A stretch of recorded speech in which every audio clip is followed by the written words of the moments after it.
Oh, wait, you're listening? Okay. All right. Okay. All right. You're Listening to Radiolab. Radiolab. From WNYC. See? Yep. From the top. Hey, this is Radiolab. Okay, here's Matt. I'm senior producer Matt Kilty.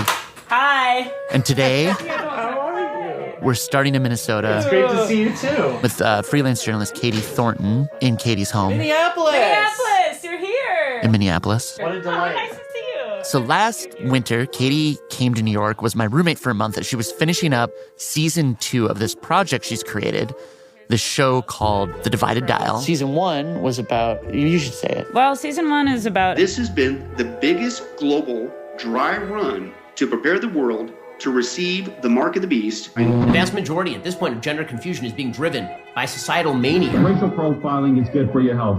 Drill, build the Keystone Pipeline, deport illegals, defy the federal government. How the right came to dominate talk radio in America. Peabody award-winning season 1. Indeed. So that was season 1. Then Katie came out to finish season 2, which is Let's see what we got. all about...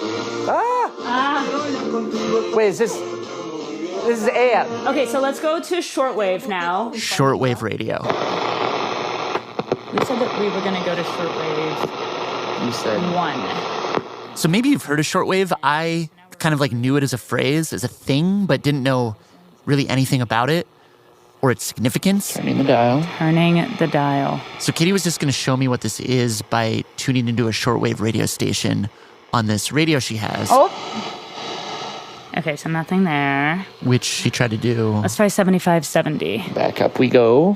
for a while, Up we go.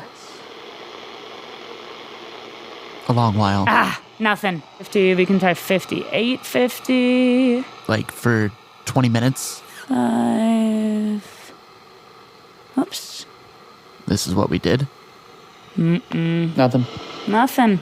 Well, this is almost a perfect segue into, Katie, why did you do this series?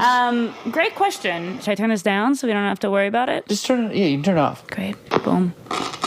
Yeah, well, shortwave radio completely altered the course of, geopolitics globally in the 20th century. Oh. It also played a really big role in sort of shaping the modern right in the U.S. and giving rise to the anti-government militia movement, which we've, of course, seen make its way into the mainstream. And then I also found out that there is a very strange battle taking place on the shortwaves today, where on these sort of often ignored, minimally known frequencies, Wall Street is trying to get access to the shortwaves for a very unexpected reason that maybe I won't give away because it's the final episode of the I series. haven't heard it yet. I need to know. Oh, do you want me to tell you? Yeah, I'm just tell me. Okay, I'm going to tell you. But Okay, so they find out. you listening will not be told. You're going to have to listen to the series. And so today what we're doing is we're playing the first episode in season 2 of The Divided Dial, which was created by Katie, produced by On the Media, our friends, colleagues, literally just down the hall at WNYC. And I swear, episode 1, it'll grab you. It will eventually lead you down a path to revelation of what Wall Street is doing with shortwave radio. And it's great. It's basically episode 1 is kind of about the promise, the hope, the dream of shortwave radio, which you actually would not expect feels very present to today. So with that, we present to you, On the Media, Katie Thornton, Divided Dial, Season 2, Episode 1. Enjoy. Zenith Transoceanics. Oh, this is such a cool radio with the little... Last summer, I met up with a journalist and radio fan named David Gorin. These were beautiful radios for. I went to his house in Brooklyn, New York, so that we could listen to the radio together. Not any old radio, not AM or FM, nothing you can pick up in your car, but shortwave radio, the little-known cousin of AM and FM, with fuzzy stations that can reach insanely far distances.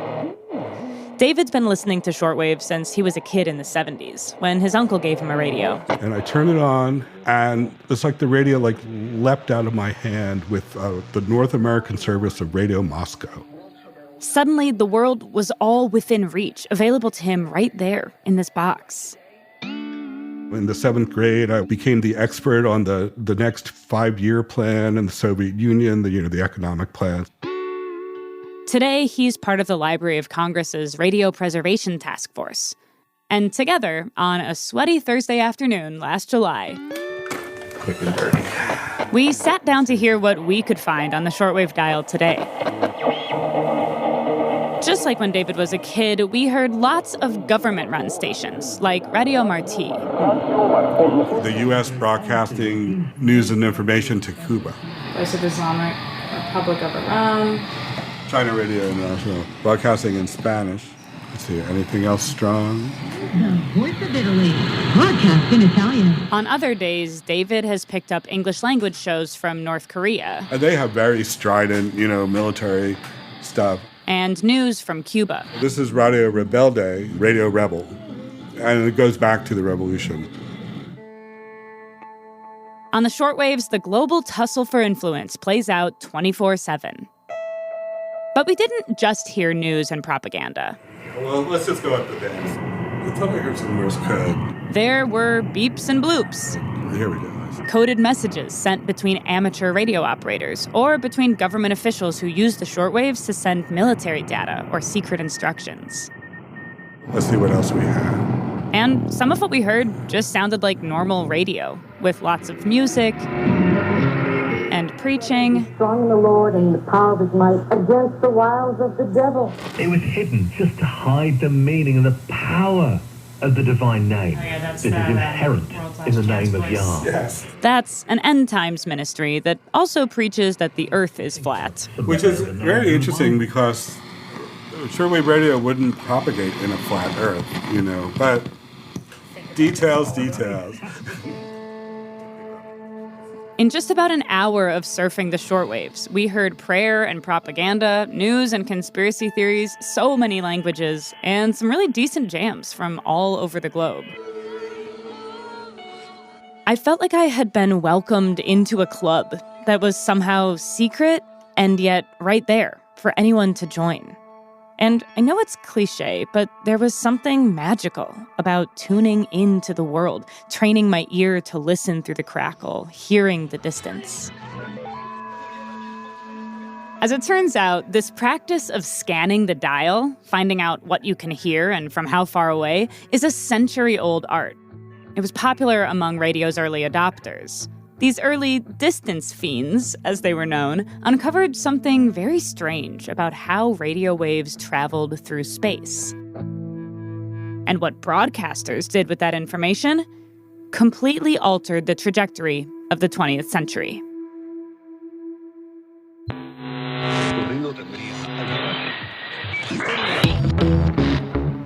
This is Season 2 of The Divided Dial. I'm your host, Katie Thornton. I've worked in radio since I was a teenager, sometimes behind the scenes, sometimes behind the mic. In Season 1, I investigated how right-wing talk took over AM and FM radio. But in all my years of radio research, I'd never really learned about shortwave radio before. And listen, I'm not going to tell you that shortwave radio is as influential today as the AM and FM talk radio we covered in Season 1. It's not. But I, and I think you, love the medium of radio. So this season, we're diving into the often failed promise of a medium that was once ubiquitous, connecting people around the world long before the internet ever did. But like the internet, shortwave also took a turn for the chaotic. Over the next 4 episodes, I'm going to explain how shortwave radio became a propaganda tool for governments at war, and then a propaganda tool for American right-wing extremists and cults. And we'll explore what a little-known battle playing out on the shortwaves right now between radio fanatics and Wall Street can tell us about what happens when we cede control of our public airwaves. That's all coming up on this season of The Divided Dial. But let's get back to the story.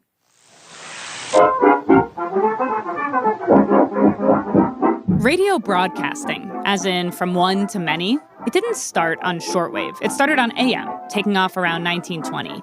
And AM was inherently local. Santa Larson, Mrs. Lester Larson. Happy birthday. Signals reached up to 50, maybe 75 miles. By the way, down Texas way, your home state. And take a bow, will you now? Take a bow. I will. Bill Ma Taylor up there in Lake Geneva says happy birthday to us. You know, it's her birthday, too. But at night, those listening at home noticed something strange. As the sun set, more stations emerged from the static. And they weren't coming from down the street or the next town over. Sometimes listeners in New York, Edison Studios, WAAM, located at 1 Bond, would hear stations from Chicago. WCFL in Chicago. A listener in Kansas might hear an opera or a boxing match from the East Coast. After dark, it was like the world cracked open, and distant stations faded in and out on ghostly, mysterious winds. Most people had never heard a faraway voice, period. Long-distance telephone calls were the costly domain of dignitaries and government officials, and even those were fed across long, scratchy copper lines. A disembodied voice, without a wire, without a fee, from hundreds of miles away, that awed and baffled people. Even scientists, some of whom believed that radio, perhaps, could be used to communicate with the dead. But, of course, there was an explanation for these voices in the night. Let us follow through the steps and the processes in transmitting or sending radio messages. Here's what was happening. The way AM normally works is that radio waves get shot from the top of a tall tower, which is often on top of a tall hill. The radio messages leave the antenna as electromagnetic waves and travel with the speed of light. The waves travel over the ground, basically line of sight, from the tower to you. It's called a ground wave, and it's the thing that fades out a few dozen miles from the tower. But when you shoot out an AM signal, there's another thing that happens, almost a byproduct. Radio waves are sent out in all directions. It's called a skywave, and the skywave goes up into the atmosphere. The lower layers of the ionosphere, which are about 45 to 75 miles above the Earth's surface, they're like a huge sponge during the day, and they absorb the signals that pass through them. Susan Douglas is a professor of communication and media at the University of Michigan. She says that these lower layers of the atmosphere are made up of ions that get all charged up by the sun. And in the daylight, those layers are where radio waves go to die. But at night, when the sun sets, these layers disappear, and the ones above them, they combine to form a dense layer, and it acts like a mirror to sky waves. At night, these sky waves, the sort of byproduct of AM transmission, they keep going until they bounce off this other layer of the ionosphere, and they come back down to Earth vast distances away. When these waves strike the antenna of a receiving set, this entire process is reversed. We hear sound originating at that very moment, hundreds or even thousands of miles away. That's what these late-night AM radio listeners were hearing. A radio wave that had ricocheted off the ionosphere to get to them. And it rocked their world. Long-distance channel surfing became a fad called fishing in the night, with listeners casting out into the ether and seeing what they could catch. They had a map on the wall with map tacks, and every time they reeled in a station, they would put a map tack on where that broadcast emanated from. Was it Kansas City? Was it Washington, D.C., wherever? Radio manufacturers ran ads with slogans like concerts from 14 cities in one evening.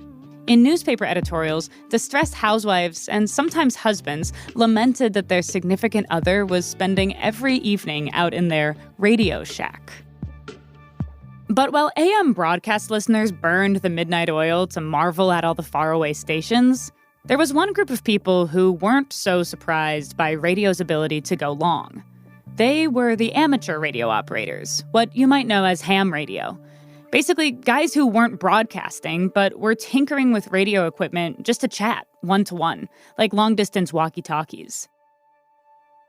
Back in the days before broadcasting, almost all radio transmission was one-to-one. The radio waves were mostly used by ship captains or the military, and the hams, who were just having fun. But in World War I, the U.S. government got worried about interference on those AM airwaves, so they eventually assigned specific frequencies for ships, for the military, and for those meddling amateurs. They were kicked down to the waves that were thought utterly worthless, short waves. Back then, people thought the shortwaves with short wavelengths, picture a really tight squiggly line, just wouldn't go very far. Even Guglielmo Marconi, the father of radio, thought that longer wavelengths would mean longer distances. But the amateurs weren't put off. They began experimenting with them. And as it turned out, the shortwaves weren't the short end of the stick. They were getting really far. They were getting stations in Australia and New Zealand, or stations in England and France. For the most part, reception was clearer at night, but it didn't have to be dark to go the distance. Amateurs reported spanning distances as great as 10,000 miles, which was unthinkable.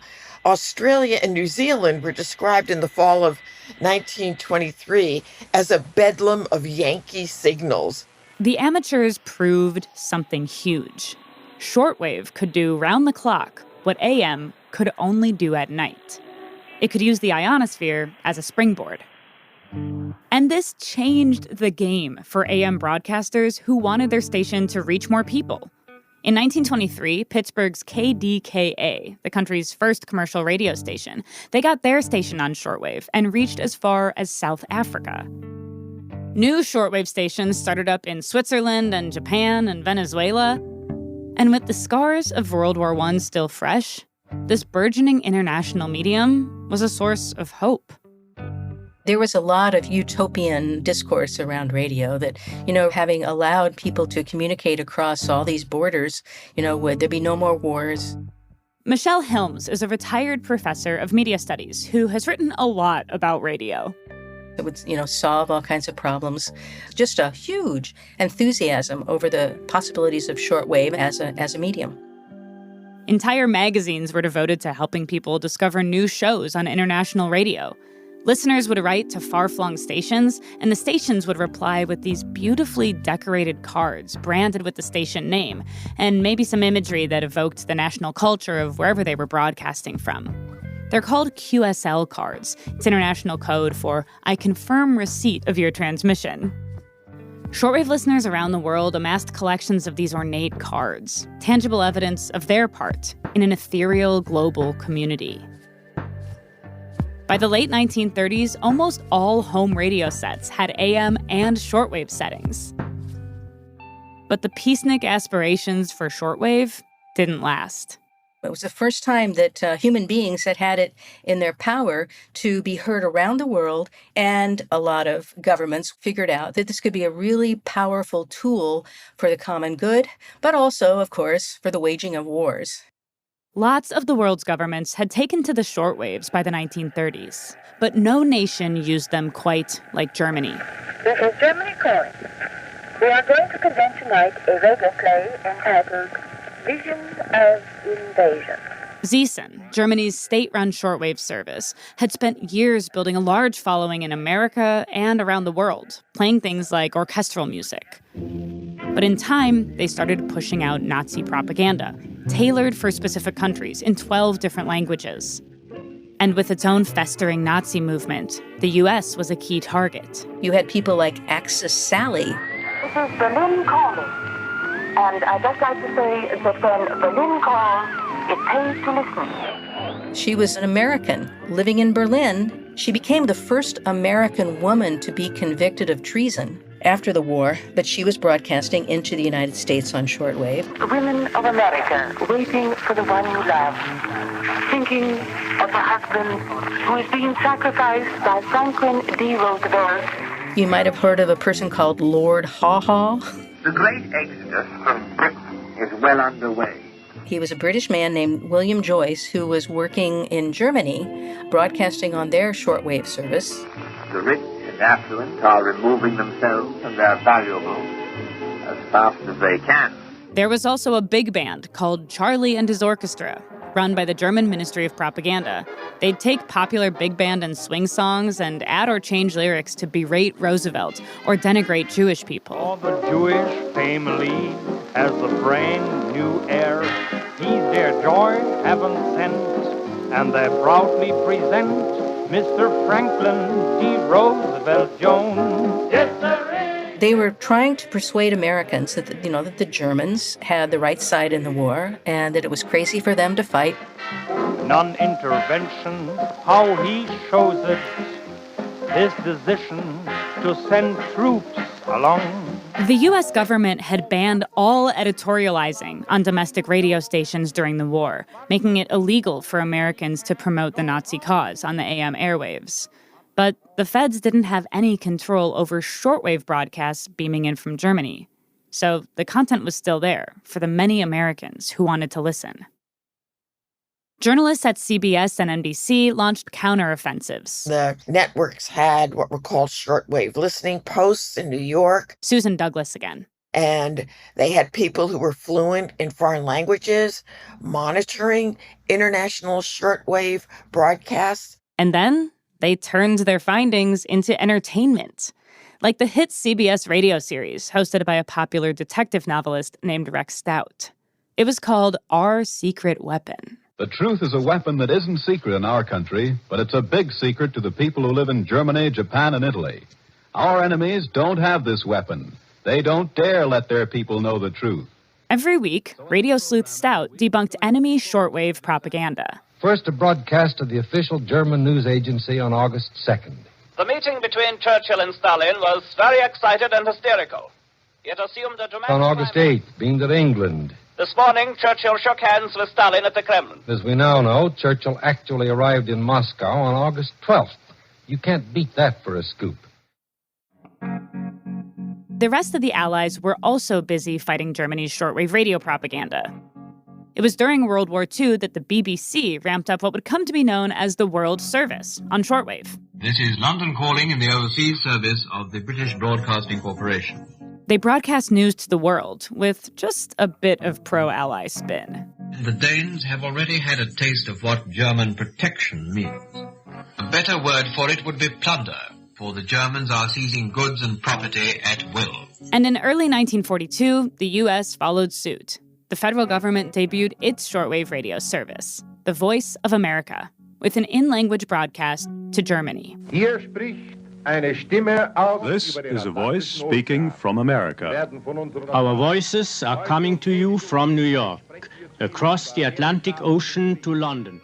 The Voice of America started as a government-run radio show, and they partnered with networks like NBC and CBS to get it out worldwide. NBC and CBS were already broadcasting overseas via shortwave. But shortwave quickly proved so central to the war effort that the U.S. government did something unprecedented. They nationalized all the roughly 12 shortwave stations broadcasting from U.S. soil, filling the international airwaves with approved broadcasts. Daily at this time, we shall speak to you about America and the war. The news may be good or bad. We shall tell you the truth. And for the most part, they did that, if a bit selectively. Michelle Helms.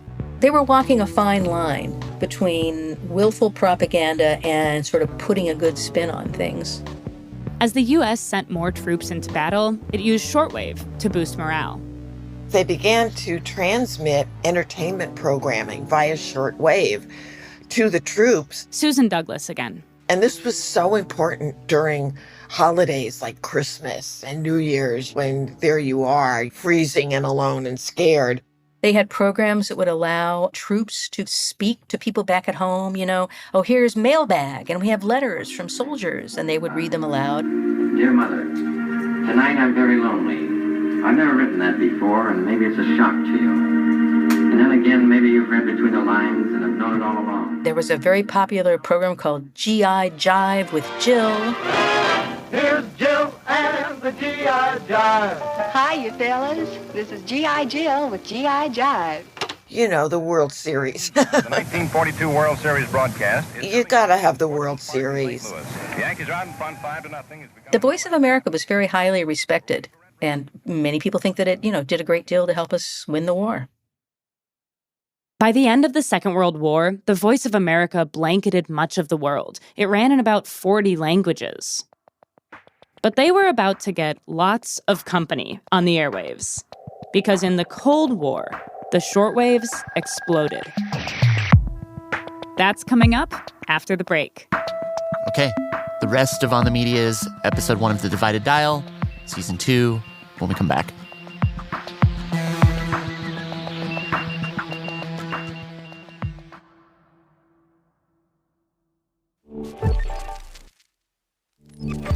Madigan, Radiolab, back to Katie, Divided Dial, On the Media.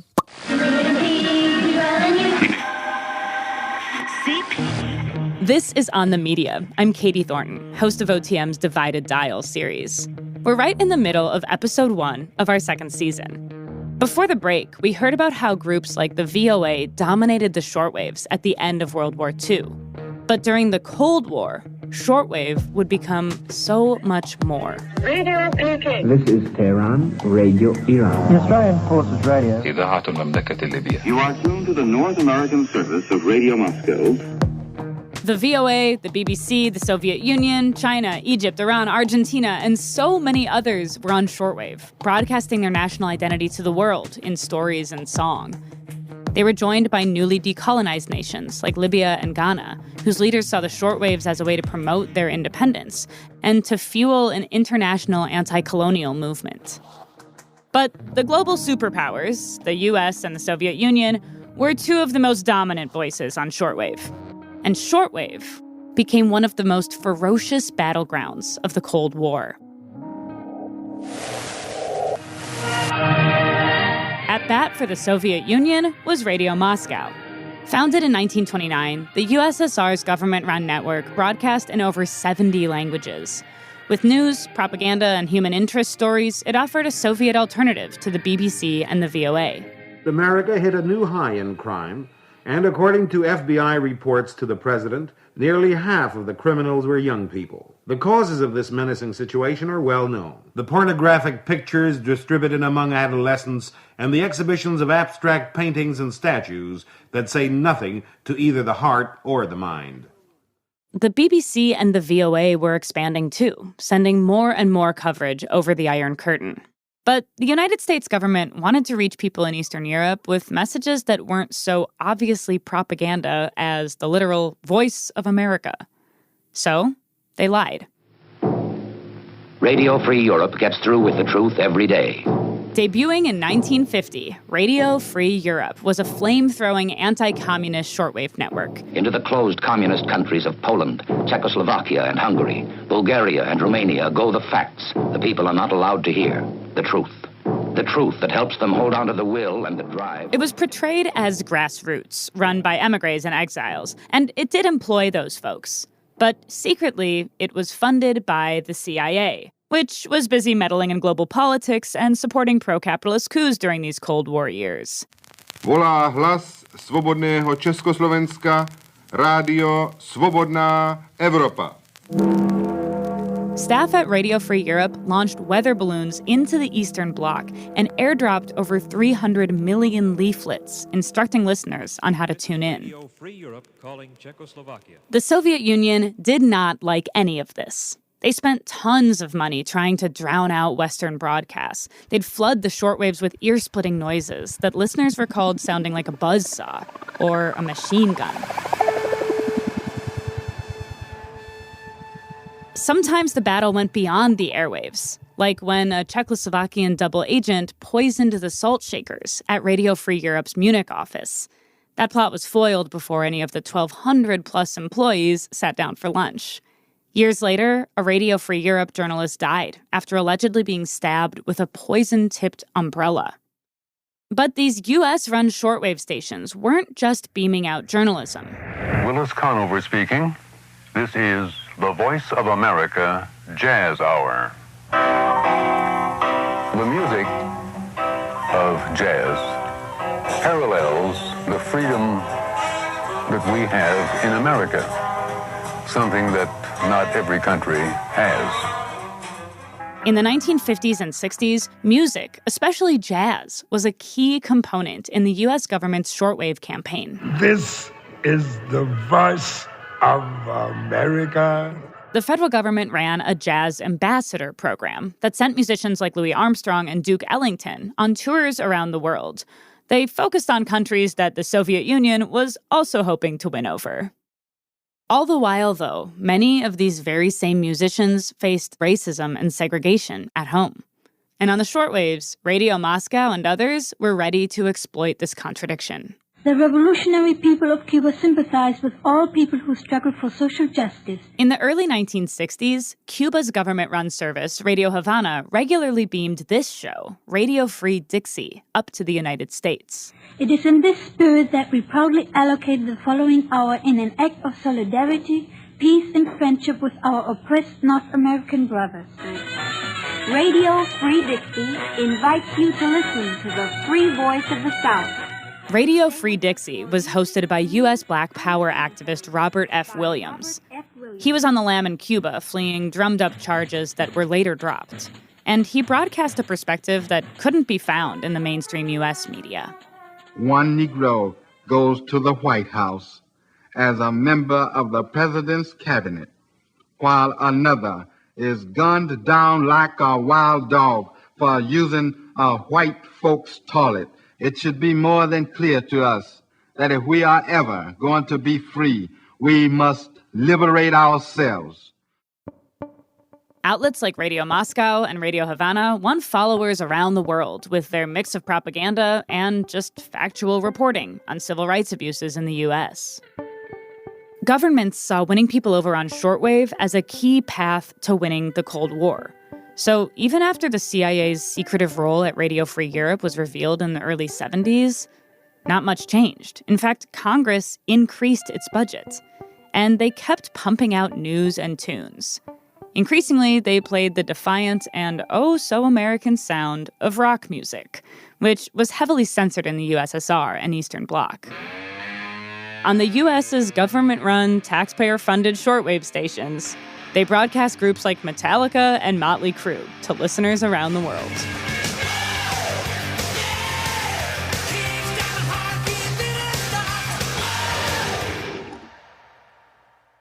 By the early 1980s, the U.S. government's shortwave stations reached an estimated 80 million people each week. It took tons of manpower, and it was a huge infrastructure project, too. The government had miles upon miles of fields filled with antennas. But one man didn't think that was enough. We're as far behind the Soviets and their allies in international broadcasting today as we were in space when they launched Sputnik in 1957. On the home front, Ronald Reagan had vetoed public broadcasting budgets and overseen a massive deregulation of the airwaves that allowed for big businesses and conservative and religious broadcasters to dominate AM and FM radio.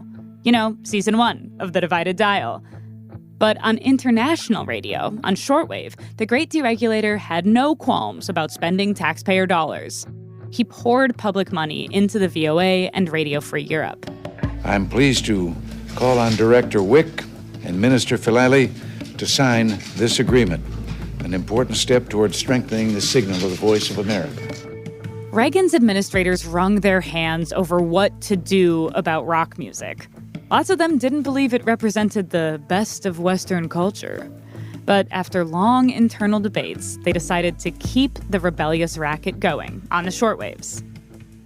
Meanwhile, on the journalism side, Reagan led a shakeup by sidestepping one of the Voice of America's long-held tenets, the idea that a free press is the U.S.'s best advertisement. Sure, that idea hadn't always been perfectly executed, but Reagan opted instead for more heavy-handed anti-communist propaganda.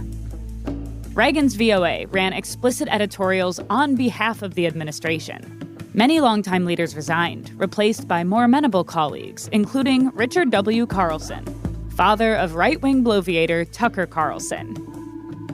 And it was Reagan who launched a costly new shortwave service targeting Cuba with hardline anti-communist messages. Today, I'm appealing to the Congress, help us get the truth through. Support our proposal for a new radio station, Radio Marti, for broadcasting to Cuba. While public broadcasting floundered at home, government-subsidized propaganda and bad hair metal reverberated on shortwave, from the U.S. to the world. In its first 7 decades of life, shortwave transformed from an idealistic experiment in global cooperation into a hardened government tool of information warfare. And then, in the late 1980s, much of the medium's reason for being crumbled.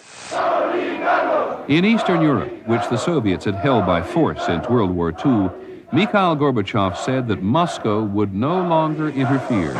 Serious fighting begins in the early morning, a staccato of machine gun bursts punctuated by cannon fire. In the last weeks and months, we've seen one Communist Party after the other in Eastern Europe knocked off its perch by the people. The Cold War was over. On this medium that seemed almost tailor-made for propaganda, there was vacancy, airtime for rent. And in the U.S., a particular group of people was ready to snatch it up.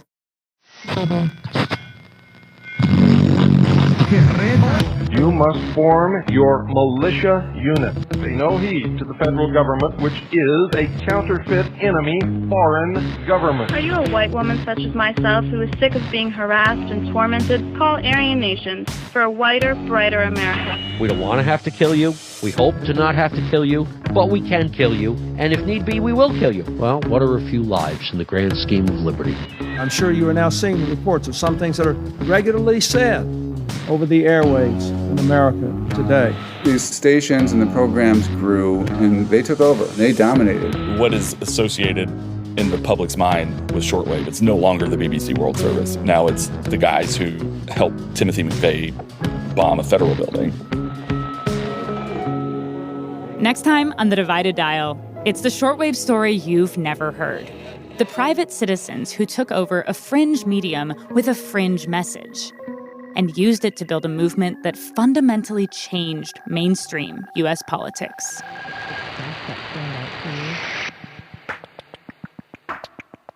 The Divided Dial is written and reported by me, Katie Thornton, and edited by OTM's executive producer, Katya Rogers.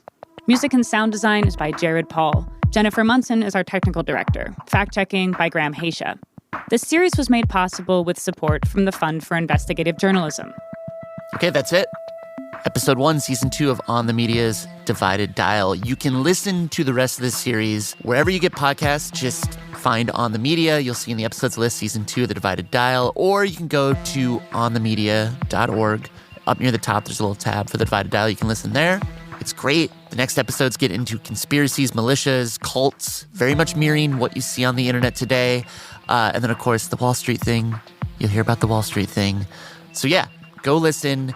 Again, I'm Matt Kilty. We'll be back soon with some new episodes for you. So, until then, goodbye. Hi, I'm Isha, and I'm from Plano, Texas. And here are the staff credits. Radiolab was created by Jad Abumrad and is edited by Dorn Wheeler. Lulu Miller and Latif Nasser are our co-hosts. Dylan Keefe is our director of sound design. Our staff includes Simon Adler, Jeremy Bloom, Becca Bressler, W. Harry Fortuna, David Gebel, Rebecca Lax, Maria Paz Gutierrez, Sindhu Jnana Sambandam, Matt Kilty, Annie McEwen, Alex Neeson, Sarah Tari, Sarah Sandak, Anissa Vita, Ariane Wack, Pat Walters, Molly Webster, Jessica Young, with help from Rebecca Rand. Our fact-checkers are Diane Kelly, Emily Krieger, Anna Pujol-Mazzini, and Natalie Middleton. Hi, this is Michelle calling from Richardson, Texas. Leadership support for Radiolab science programming is provided by the Simons Foundation and the John Templeton Foundation. Foundational support for Radiolab was provided by the Alfred P. Sloan Foundation.